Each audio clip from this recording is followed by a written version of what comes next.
ਤੇ ਜਦੋਂ ਤੁਸੀਂ ਸੰਨ 14 ਦੇ ਵਿੱਚ ਗਏ ਹੋ ਉੱਥੇ ਤੇ ਉਹ ਤੁਹਾਨੂੰ ਉਹ ਗਲੀਆਂ ਯਾਦ ਜਾਂ ਬਾਜ਼ਾਰ ਯਾਦ ਆਇਆ ਥੋੜਾ ਜਿਹਾ? ਮੈਂ ਕਹਿੰਦਾ ਸਾਰੇ ਬਾਜ਼ਾਰ ਮੇਰੇ ਜਿਹਨ ਦੇ ਵਿੱਚ ਸੀ। ਮੈਂ ਫਿਰ ਦੇਖਦਾ ਰਿਹਾ, ਕੱਲਾ ਘਰ ਦੇਖਦਾ, ਆਹ ਫਲਾਣੇ ਦਾ, ਆਹ ਫਲਾਣੇ ਦਾ, ਆਹ ਫਲਾਣੇ ਦਾ।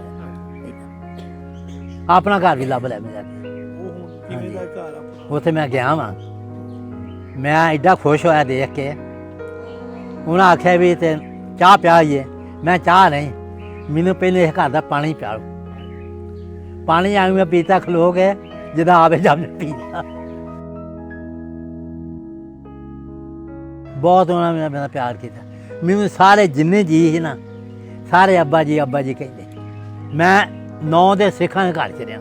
ਸਾਨੂੰ ਆਪਣਾ ਘਰ ਵੀ ਯਾਦ ਆ, ਜਮਨ ਪਾਉਂ ਯਾਦ ਆ। ਸਾਨੂੰ ਬਹੁਤ ਉਹਦਾ ਪਿਆਰ ਆ।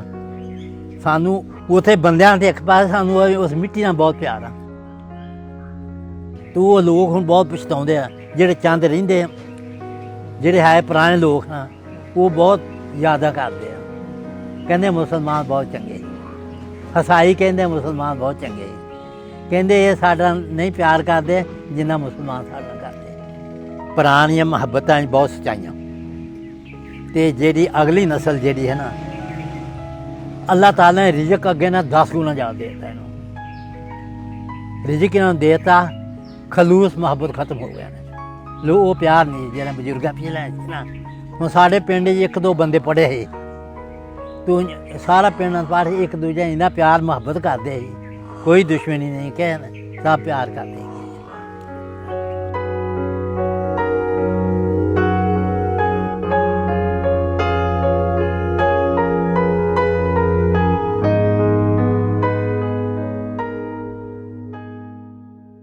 ਇੰਡੋਜ਼ ਟੀਵੀ ਵੇਖਣ ਵਾਲੇ ਸਾਰੇ ਵਿਊਵਰਸ ਦਾ ਸਵਾਗਤ ਹੈ। ਪ੍ਰੋਗਰਾਮ ਹੰਝੂਆਂ ਦੀ ਵੰਡ ਦੇ ਵਿੱਚ ਨਾਜ਼ਰੀਨ, ਸੰਨ 47 ਦੀ ਵੰਡ ਇੱਕ ਐਸੀ ਵੰਡ ਸੀ ਜਿਹਨੇ ਪਾਕਿਸਤਾਨ ਤੇ ਹਿੰਦੁਸਤਾਨ ਦੇ 2 ਟੋਟੇ ਦੇ ਕੀਤੇ। ਹਾਂਜੀ। ਪਰ ਇਸ ਵੰਡ ਨੂੰ ਜਿਨ੍ਹਾਂ ਨੇ ਨਿਭਾਇਆ, ਉਹਨਾਂ ਦੇ ਸਾਹਮਣੇ ਇਹ ਨਕਸ਼ਾ ਹਲੇ ਵੀ ਕਿਸੇ ਫਿਲਮ ਦੀ ਤਰ੍ਹਾਂ ਚੱਲਦਾ ਰਹਿੰਦਾ ਹੈ। ਠੀਕ। ਇਸ ਵੰਡ ਦੇ ਚਸ਼ਮਦੀਦ ਗਵਾਹ ਜਾਂ ਆਈ ਵਿਟਨੈਸ ਜਿਹੜੇ ਹੈਗੇ ਨੇ, ਉਹ ਹਲੇ ਵੀ ਮੌਜੂਦ ਨੇ। ਤੇ ਸਾਡੀ ਖੁਸ਼ਕਿਸਮਤੀ ਹੈ ਕਿ ਸਾਡੀ ਇਹ ਨਸਲ, ਸਾਡੀ ਇਹ ਪੀੜ੍ਹੀ ਇੰਟਰਨੈਟ ਦੇ ਥਰੂ ਜਾਂ ਸੋਸ਼ਲ ਮੀਡੀਆ ਦੇ ਥਰੂ ਇਸ ਗੱਲਬਾਤ ਨੂੰ ਵੇਖਦੀ ਹੈ ਤੇ ਉਸ ਆਈ ਵਿਟਨੈਸ ਦਾ, ਕਿਉਂਕਿ ਉਹ ਅਥਾਰਟੀ ਬਣ ਜਾਂਦੀ ਹੈ ਜਿਨ੍ਹਾਂ ਨੇ ਕੋਈ ਗੱਲ ਜਾਂ ਵੰਡ ਹੁੰਦੀ ਵੇਖੀ ਹੁੰਦੀ ਹੈ। ਅਸੀਂ ਇਸ ਵੇਲੇ ਚੱਕ ਨੰਬਰ 22 ਗਾਫਵੇ, ਜ਼ਿਲ੍ਹਾ ਫੈਸਲਾਬਾਦ, ਤਹਿਸੀਲ ਜੜ੍ਹਾਂਵਾਲਾ 'ਚ ਮੌਜੂਦ ਹਾਂ। ਸਾਡੇ ਨਾਲ ਇੱਕ ਬਜ਼ੁਰਗ ਮੌਜੂਦ ਨੇ ਜਿਨ੍ਹਾਂ ਨੇ ਇਸ ਵੰਡ ਨੂੰ ਨਿਭਾਇਆ ਹੈ। ਅਸੀਂ ਉਹਨਾਂ ਨਾਲ ਗੱਲਬਾਤ ਕਰਦੇ ਹਾਂ ਤੇ ਇਹ ਗੱਲਬਾਤ ਤੁਹਾਡੇ ਨਾਲ ਸਾਂਝੀ ਕਰਦੇ ਹਾਂ। ਜੀ ਅਸਲਾਮ ਵਾਲੇਕੁਮ। ਵਾਲੇਕੁਮ ਸਲਾਮ। ਕੀ ਹਾਲ ਚਾਲ ਹੈ ਤੁਹਾਡਾ? ਠੀਕ ਹੈ ਜੀ। ਕੀ ਨਾਮ? ਸਭ ਤੋਂ ਪਹਿਲਾਂ ਇਹ ਦੱਸੋ ਕਿ ਤੁਹਾਡਾ ਨਾਂ ਕੀ ਹੈ? ਮੇਰਾ ਨਾਂ ਹਬੀਬ ਅਹਿਮਦ। ਮੈਂ ਇਸ ਚੱਕ ਦਾ ਮਜ਼ਾਰ ਹਾਂ। ਆਵਾਮ ਦੀ ਖਿਦਮਤ ਕਰੀ ਦੀ ਆ, ਠੀਕ ਨੇ, ਤੇ ਗਾਂਵ ਵੀ ਕਰਨੀ ਖਿਦਮਤ। ਅੱਛਾ ਹਬੀਬ ਸਾਹਿਬ, ਮੈਨੂੰ ਇਹ ਦੱਸਣਾ ਕਿ ਜਦੋਂ ਪਾਕਿਸਤਾਨ ਤੇ ਹਿੰਦੁਸਤਾਨ ਦੀ ਵੰਡ ਹੋਈ 47 'ਚ, ਹਾਂਜੀ, ਉਸ ਵੇਲੇ ਤੁਹਾਡੀ ਉਮਰ ਕਿੰਨੀ ਸੀ? ਮੇਰੀ ਉਮਰ 9 ਸਾਲ ਸੀ। ਹਾਂਜੀ, ਹਰ ਚੀਜ਼ ਦਾ ਪਤਾ। ਤੁਹਾਨੂੰ ਕੋਈ ਆਪਣੀ ਜਨਮ ਪੈਦਾਇਸ਼ ਦੀ ਸਨ ਯਾਦ ਹੈਗਾ? ਸੰਨ 37 ਸੀ। 1937। ਠੀਕ ਹੈ। ਹਾਂਜੀ। ਉਧਰਲੀ ਸਾਈਡ ਤੋਂ ਯਾਨੀ ਚੜ੍ਹਦੇ ਪੰਜਾਬ ਵੱਲ ਤੁਹਾਡਾ ਕਿਹੜਾ ਪਿੰਡ ਸੀ? ਸਾਡਾ ਪਿੰਡ ਜ਼ਿਲ੍ਹਾ ਸਾਡਾ ਗੁਰਦਾਸਪੁਰ ਤੇ ਤਹਿਸੀਲ ਬਟਾਲਾ ਤੇ ਪਿੰਡ ਲਾਗੇ ਮਲਕਪੁਰ ਸੀ, 6 ਕਿਲੋਮੀਟਰ ਤੇ। ਥੋੜਾ ਜਿਹਾ ਪਿੰਡ ਦੇ ਬਾਰੇ ਦੱਸਣਾ ਕਿ ਉਸ ਪਿੰਡ ਦੇ ਗਵਾਂਢੀ ਪਿੰਡ ਕਿਹੜੇ ਸੀ? ਹਾਂ, ਜਾਂ ਉਸ ਪਿੰਡ ਦੇ ਲਾਗੇ ਰਾਹ ਜਿਹੜੇ ਨੇ ਉਹ ਕਿੱਦਾਂ ਦੇ ਸੀ? ਉਹ ਪਿੰਡ ਦੀ ਇੰਟਰਸਟ ਕਿਵੇਂ ਸੀ? ਕਿਵੇਂ ਉਹ ਪਿੰਡ ਦੇ ਅੰਦਰ ਆਈਦਾ ਸੀ? ਠੀਕ। ਸਾਡੇ ਜੀ ਪਿੰਡੋਂ ਬਟਾਲਾ, ਤਹਿਸੀਲ ਬਟਾਲੇ ਤੋਂ ਕੱਚੀ ਸੜਕ ਆਉਂਦੀ ਸਾਡੇ ਪਿੰਡ। ਕੱਚੀ ਸੜਕ ਆਉਂਦੀ, ਲਾਗੇ ਪਿੰਡ ਲੰਗੋਵਾਲ ਸੀ, ਇੱਕ ਕਾਲੀਆਂ ਸੀ, ਇੱਕ ਕੋਟਲੀ ਸੀ, ਇੱਕ ਦਿਆਲਗੜ੍ਹ ਸੀ, ਇੱਕ ਬੇਲੂਵਾਲ ਸੀ ਤੇ ਇੱਕ ਅਮਾਣਾ ਪਿੰਡ ਸੀ। ਅਸੀਂ ਮਲਕਪੁਰ ਦੇ ਰਹਿਣ ਆਏ ਹਾਂ। ਮਲਕਪੁਰ ਸਾਡਾ ਵੱਡਾ ਮਲਕਪੁਰ ਹੁੰਦਾ ਹੈ। ਸਾਡੇ ਉੱਥੇ ਪਿੰਡ ਦਰਬਾਰ ਵੀ ਹੈ ਸੀ ਇੱਕ ਮਹਿਮੂਦ ਸ਼ਾਹ ਗਾਜ਼ੀ ਦਾ, ਅਤੇ ਮੈਂ ਉੱਥੇ ਸੰਨ 14 'ਚ 9 ਦਿਨ ਰਹਿ ਗਿਆ। ਹਾਂਜੀ, 9 ਦਿਨ ਰਹਿ ਕੇ 9 ਗਿਆ। ਆਪਣਾ ਘਰ ਬਾਰ ਹਰ ਸ਼ਹਿਰ ਮੈਂ ਰੱਖਦੇ ਆ। ਖੂਹ ਆਪਣਾ ਦੇਖ ਲਿਆ ਤੇ ਉੱਥੇ ਲੋਕ ਬਹੁਤ ਪਿਆਰ ਕਰਦੇ ਆ ਲੋਕ। ਅੱਛਾ, ਜਦੋਂ ਤੁਹਾਡੀ 9 ਸਾਲ ਉਮਰ ਸੀ ਜਦੋਂ ਵੰਡ ਹੋਈ ਹੈ, ਹਾਂ ਤੁਸੀਂ ਬੱਚੇ ਦੀ ਉਮਰ ਇੰਨੀ 8-9 ਸਾਲ ਜਦੋਂ ਹੁੰਦੀ ਹੈ, ਉਹਨੂੰ ਥੋੜੀਆਂ ਸ਼ੈਵਾਂ ਯਾਦ ਹੁੰਦੀਆਂ ਨੇ। ਹਾਂਜੀ। ਤੁਸੀਂ ਥੋੜਾ ਪਿੰਡ ਦੇ ਬਾਰੇ ਦੱਸਣਾ ਕਿ ਜਦੋਂ ਪਿੰਡ ਛੱਡਿਆ ਉਸ ਵੇਲੇ ਪਿੰਡ ਦੀ ਹਾਲਤ ਕਿਵੇਂ ਦੀ ਸੀ? ਕੋਈ ਬੋਰਡ, ਕੋਈ ਖੂਹ, ਕੋਈ ਗੁਰਦੁਆਰਾ, ਕੋਈ ਮਸੀਤ? ਸਾਡੇ ਪਿੰਡ 'ਚ ਕੋਈ ਗੁਰਦੁਆਰਾ ਨਹੀਂ, 2 ਮਸਜਿਦਾਂ ਸੀ ਸਾਡੇ ਪਿੰਡ 'ਚ। ਹਾਂਜੀ, ਲੋਕ ਬਹੁਤ ਖੁਸ਼ਹਾਲ ਸੀ। ਜਦੋਂ ਵੰਡ ਹੋਈ ਆ ਲੋਕਾਂ ਨੂੰ ਬਹੁਤ ਤਕਲੀਫ ਹੋਈ ਆ ਘਰ ਛੱਡਣ ਦੀ। ਫਿਰ ਅਸੀਂ ਉੱਥੋਂ ਆ ਗਏ ਹਾਂ ਤਹਿਸੀਲ ਬਟਾਲੇ, ਉੱਥੇ ਰਹੇ 20 ਦਿਨ।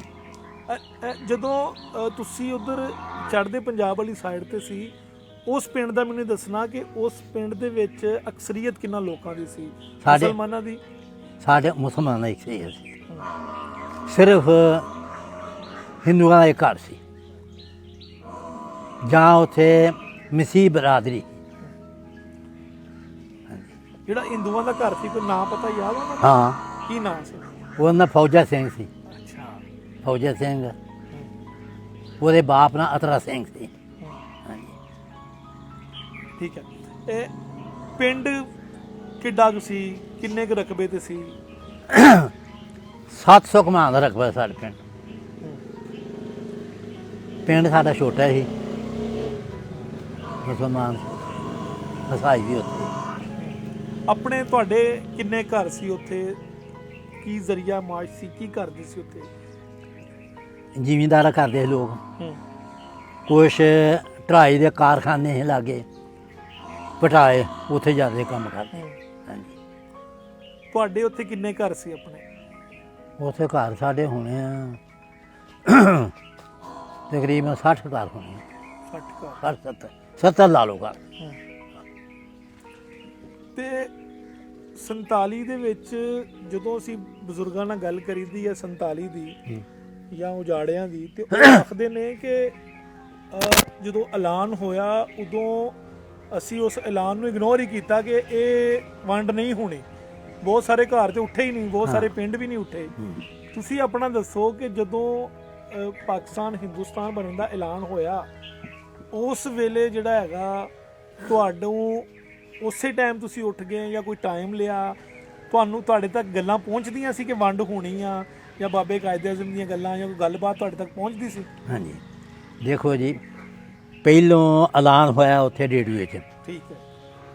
ਐਲਾਨ ਹੋਇਆ ਵੀ ਜ਼ਿਲ੍ਹਾ ਗੁਰਦਾਸਪੁਰ ਪਾਕਿਸਤਾਨ ਬਣ ਗਿਆ, ਅੰਮ੍ਰਿਤਸਰ ਹੀ ਬਣ ਗਿਆ, ਜਲੰਧਰ ਹੀ ਬਣ ਗਿਆ। ਫਿਰ ਚੌਥੇ ਦਿਨ ਬਾਅਦ ਫਿਰ ਐਲਾਨ ਹੋ ਗਿਆ ਵੀ ਇਹ ਹਿੰਦੁਸਤਾਨ ਬਣ ਗਿਆ। ਅੱਛਾ। ਫਿਰ ਸਾਨੂੰ ਰੋਣੇ ਪੈ ਗਏ, ਹੁਣ ਕਿੱਥੇ ਜਾਵਾਂਗੇ ਯਾਰ ਅੱਲਾ, ਕੀ ਕਰਾਂਗੇ? ਫਿਰ ਅਸੀਂ ਸੋਚਿਆ ਵੀ ਅਸੀਂ ਜਾਣਾ ਹੀ ਨਹੀਂ। ਫਿਰ ਹਾਲਾਤ ਇੱਦਾਂ ਦੇ ਹੋ ਗਏ ਵੀ ਸਾਨੂੰ ਉੱਥੋਂ ਆਉਣਾ ਪਿਆ। ਉੱਥੋਂ ਅਸੀਂ ਤਹਿਸੀਲ ਬਟਾਲਾ ਉੱਥੇ ਲਾਗੇ ਉੱਥੇ ਆ ਗਏ। 20 ਦਿਨ ਉੱਥੇ ਰਹੇ। ਲੋਕ ਕਾਫਲਿਆਂ ਦੀ ਸ਼ਕਲ ਦੇ ਵਿੱਚ ਇੱਥੇ ਪਹੁੰਚੇ ਪਾਕਿਸਤਾਨ 'ਚ। ਸਾਡੇ ਕੋਲ ਜੋ ਕੁਛ ਮਾਲ ਹੈ ਸੀ ਨਾ, ਦਾਣਾ ਫੱਕਾ ਕੋਈ ਸ਼ੈ ਨਹੀਂ ਚੁੱਕੀ। ਸਿਰਫ ਅਸੀਂ ਬਿਸਤਰਾ ਹੈਗੇ ਉਹ ਜਿਹੜੀਆਂ ਰਜਾਈਆਂ ਹੁੰਦੀਆਂ ਉਹਨਾਂ 'ਚ ਰੂਮ ਹੀ ਕੱਢਤਾ ਸੀ, ਅਤੇ ਉੱਦਾਂ ਉਹ ਲਪੇਟ ਕੇ ਨਾ ਆ ਗਏ ਵੀ ਪਾਕਿਸਤਾਨ ਜਾ ਕੇ ਰਜਾਈਆਂ ਭਰਾਵਾਂਗੇ ਅਸੀਂ। ਹਾਂਜੀ, ਆਹ ਹਾਲਾਤ ਸੀ ਉਦੋਂ। ਅਸੀਂ ਆਪਣੀ ਜਾਨਾਂ ਲੈ ਕੇ ਆਏ ਹਾਂ। ਉਹ ਹਾਲਾਤ ਇੱਦਾਂ ਖਰਾਬ ਹੋ ਗਏ ਅਤੇ ਮੁਸਲਮਾਨਾਂ ਨੂੰ ਆਪਣਾ ਡਰ ਪੈ ਗਿਆ ਜੀ, ਜੇ ਹਕੂਮਤ ਉਹਨਾਂ ਦੀ ਹੋ ਗਈ ਸੀ। ਫਿਰ ਅਸੀਂ ਬਟਾਲੇ ਆ ਗਏ। ਬਟਾਲੇ ਉੱਥੋਂ ਕਾਫਲੇ ਦੀ ਸ਼ਕਲ 'ਚ ਲੋਕ ਆਏ।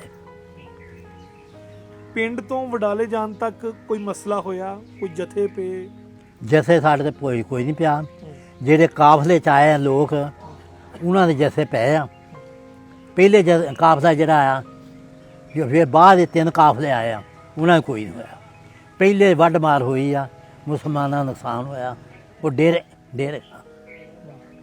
ਫਿਰ ਅਸੀਂ ਤਾਂ ਗੱਡੀਆਂ ਸਾਨੂੰ ਮਿਲ ਗਈਆਂ, 30 ਗੱਡੀਆਂ ਗਈਆਂ। ਅਸੀਂ ਕਿਤਨੀਆਂ ਗੱਡੀਆਂ ਬਹਿ ਕੇ ਲਾਹੌਰ ਆ ਗਏ। ਤੁਹਾਡੀ ਫੈਮਿਲੀ 'ਚ ਕੌਣ ਕੌਣ ਸੀ? ਤੁਹਾਡੇ ਖਾਨਦਾਨ ਦੇ ਵਿੱਚ ਕੌਣ ਕੌਣ ਸੀ? ਮੇਰਾ ਬਾਪ ਸੀ, ਮੇਰਾ ਚਾਚਾ ਸੀ, ਮੇਰੀ ਵਾਲਦਾ ਸੀ, ਚਾਚੀ ਸੀ, ਅਸੀਂ 2 ਭਰਾ ਸੀ। 3 ਭਰਾ ਸੀ ਬਲਕਿ 3 ਭਰਾ ਸੀ 2 ਭੈਣਾਂ ਸੀ ਤੂੰ ਅਸੀਂ ਇੱਥੇ ਲਾਹੌਰ ਆ ਗਏ। ਬਡਾਲਿਓ ਜਦੋਂ ਤੁਸੀਂ ਗੱਡੀਆਂ 'ਚ ਬੈਠ ਕੇ ਆਏ ਆ ਹਾਂ, ਉਹ ਤੁਹਾਨੂੰ ਕੋਈ ਐਗਜ਼ੈਕਟ ਡੇਟ ਯਾਦ ਹੈਗੀ ਕਿ ਕਦੋਂ ਤੁਸੀਂ ਉਧਰੋਂ ਤੁਰੇ ਹੋ? ਕੋਈ ਤਾਰੀਖ ਯਾਦ ਹੈ? ਇਹ ਸੌਣ ਭਾਦੋਂ ਦੇ ਦਾ ਕੋਈ ਸੌਣ ਭਾਦੋਂ ਦੇ ਦੇਸੀ ਮਹੀਨਿਆਂ ਦਾ ਯਾਦ ਆ। ਫਿਰ ਅਸੀਂ ਇੱਥੇ ਆਏ ਆ ਲਾਹੌਰ ਆਏ ਆ। ਲਾਹੌਰਾਂ ਐਲਾਨ ਹੋਇਆ ਵੀ ਤਹਿਸੀਲ ਬਟਾਲਾ ਜਿਹੜਾ ਉਹ ਇੱਥੇ ਜੜ੍ਹਾਂ 'ਚ ਚੱਲ ਜਾਏ। ਇਹਨਾਂ ਨੂੰ ਇੱਥੇ ਇਹਨਾਂ ਮਲਕੀਤਾਂ ਮਿਲ ਗਈਆਂ, ਇੱਥੇ ਰਕਬੇ ਮਿਲਣਗੇ। ਫਿਰ ਅਸੀਂ ਇੱਥੇ ਜੜ੍ਹਾਂ ਆਏ ਗੌਰਮੈਂਟ ਹਾਈ ਸਕੂਲ ਜਿਹੜਾ ਇੱਥੇ 10 ਦਿਨ ਰਹੇ ਆ। ਫਿਰ ਪਰੇ ਬੋਰਡਿੰਗ ਚਲ ਗਏ ਆ, ਉੱਥੇ 1 ਮਹੀਨਾ ਰਹੇ ਆ। ਫਿਰ ਆ 22 ਚੱਕ ਸਾਨੂੰ ਅਲਾਟ ਹੋਇਆ। ਫਿਰ ਅਸੀਂ 22 ਚੱਕ ਆ ਗਏ।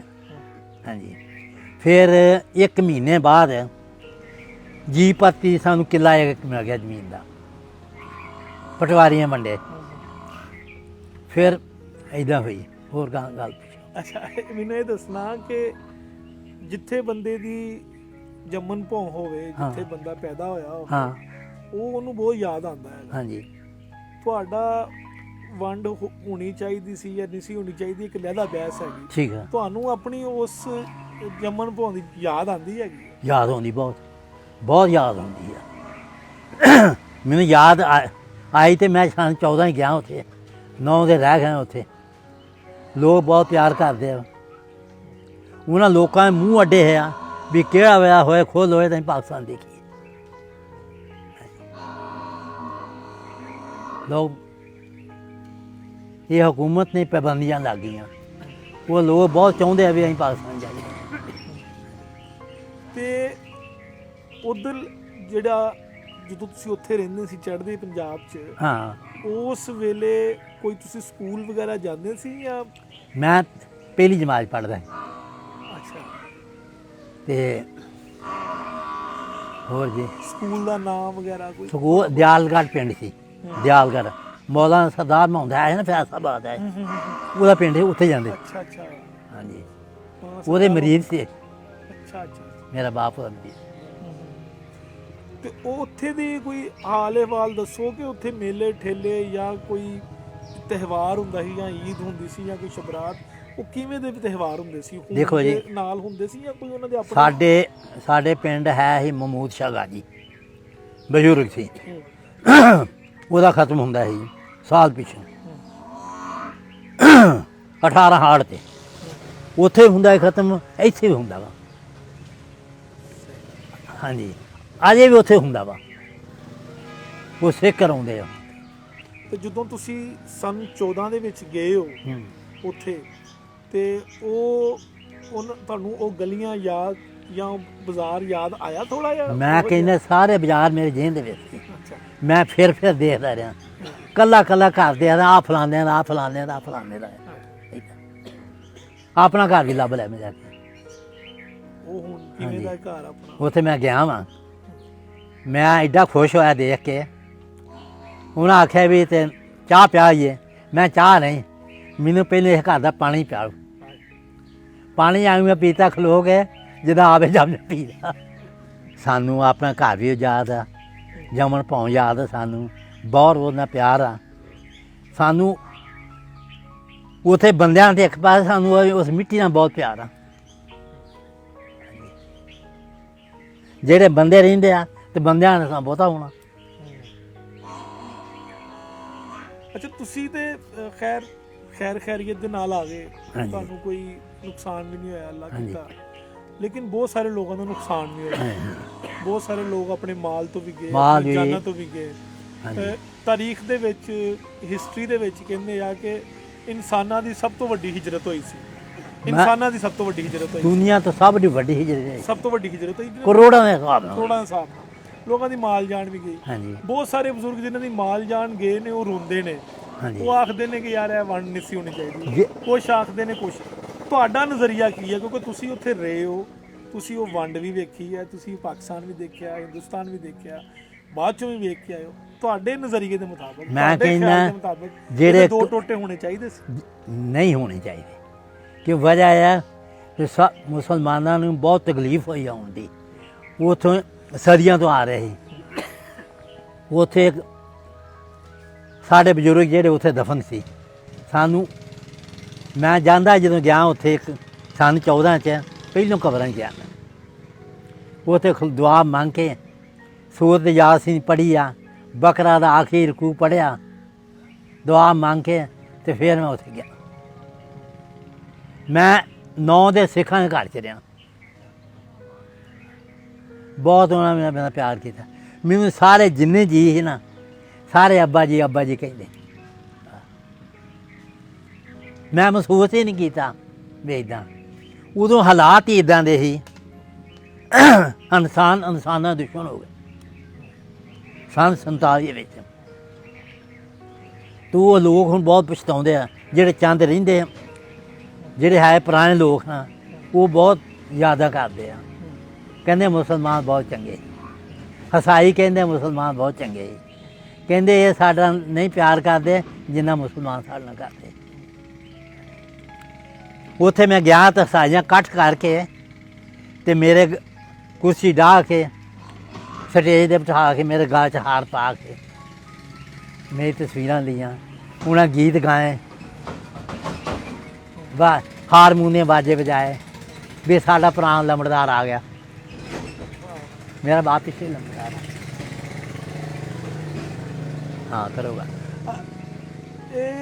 ਇਹ ਦੱਸੋ ਹੁਣ ਕਿ ਹੁਣ ਜਿਹੜੇ ਬੱਚੇ ਨੇ ਉਹਨਾਂ ਨੂੰ ਕੋਈ ਪੈਗਾਮ ਉਹਨਾਂ ਨੂੰ ਕੋਈ ਮੈਸੇਜ ਦੇਵੋ ਇਸ ਪ੍ਰੋਗਰਾਮ ਦੇ ਰਾਹੀਂ ਕਿ ਜਿਹੜੇ ਅੱਜ ਕੱਲ੍ਹ ਦੇ ਬੱਚੇ ਨੇ ਅੱਜ ਕੱਲ੍ਹ ਦੇ ਜਿਹੜੇ ਸਾਡੇ ਪਾਕਿਸਤਾਨ ਹਿੰਦੁਸਤਾਨ ਦੋਵਾਂ ਸਾਈਡਾਂ ਦੇ ਜਿਹੜੀ ਯੂਥ ਹੈ ਬੱਚੇ ਨੇ ਉਹਨਾਂ ਵਾਸਤੇ ਇੱਕ ਪੈਗਾਮ ਰਿਕਾਰਡ ਕਰਾ ਵੀ ਦੇਖੋ ਗੱਲ ਸੁਣੋ ਜੀ ਪੁਰਾਣੀਆਂ ਮੁਹੱਬਤਾਂ 'ਚ ਬਹੁਤ ਸੱਚਾਈਆਂ ਤੇ ਜਿਹੜੀ ਅਗਲੀ ਨਸਲ ਜਿਹੜੀ ਹੈ ਨਾ ਅੱਲਾਹ ਤਾਲਾ ਨੇ ਰਿਜ਼ਕ ਅੱਗੇ ਨਾ 10 ਗੁਣਾ ਜ਼ਿਆਦਾ ਦੇ ਦਿੱਤਾ ਇਹਨੂੰ ਰਿਜ਼ਕ ਇਹਨਾਂ ਨੂੰ ਦੇ ਦਿੱਤਾ ਖਲੂਸ ਮੁਹੱਬਤ ਖਤਮ ਹੋ ਗਿਆ ਨੇ ਲੋ ਉਹ ਪਿਆਰ ਨਹੀਂ ਜਿਹੜਾ ਬਜ਼ੁਰਗਾਂ ਪਿਛਲੇ ਸੀ ਨਾ ਉਹ ਭਾਵੇਂ ਹੁਣ ਸਾਡੇ ਪਿੰਡ 'ਚ 1-2 ਬੰਦੇ ਪੜ੍ਹੇ ਸੀ ਤੂੰ ਸਾਰਾ ਪਿੰਡ ਪਰ ਇੱਕ ਦੂਜੇ ਇੰਨਾ ਪਿਆਰ ਮੁਹੱਬਤ ਕਰਦੇ ਸੀ ਕੋਈ ਦੁਸ਼ਮਣੀ ਨਹੀਂ ਕਹਿਣ ਸਭ ਪਿਆਰ ਕਰਦੇ ਸੀ। ਬਹੁਤ ਸ਼ੁਕਰੀਆ ਤੁਹਾਡਾ ਬਹੁਤ ਚੰਗਾ ਲੱਗਾ ਹੋਰ ਹੀ ਕਰ ਬਹੁਤ ਹਾਂਜੀ ਸ਼ੁਕਰੀਆ ਲੋਕ ਬਹੁਤ ਚੰਗੇ ਸੀ। ਬਹੁਤ ਸ਼ੁਕਰੀਆ ਨਾਜ਼ਰੀਨ ਇਹ ਹੀ ਵੰਡ ਦੀ ਕਹਾਣੀ ਹੈ ਇਹ ਹੀ ਵੰਡ ਦੀ ਸਾਂਝ ਹੈ ਚੜ੍ਹਦਾ ਜਾਂ ਲਹਿੰਦਾ ਪੰਜਾਬ ਇਹ ਬਾਅਦ ਵਿੱਚੋਂ ਬਣਿਆ ਲੇਕਿਨ ਲੋਕਾਂ ਦਾ ਖਲੂਸ ਤੇ ਮੁਹੱਬਤ ਜਿਹੜਾ ਸੀ ਇਹ ਸਦੀਆਂ ਤੋਂ ਕਾਇਮ ਆ ਤੇ ਕਾਇਮ ਰਹੇਗਾ। ਦੇਖਦੇ ਰਹੋ ਇੰਦੋਜ਼ ਟੀਵੀ।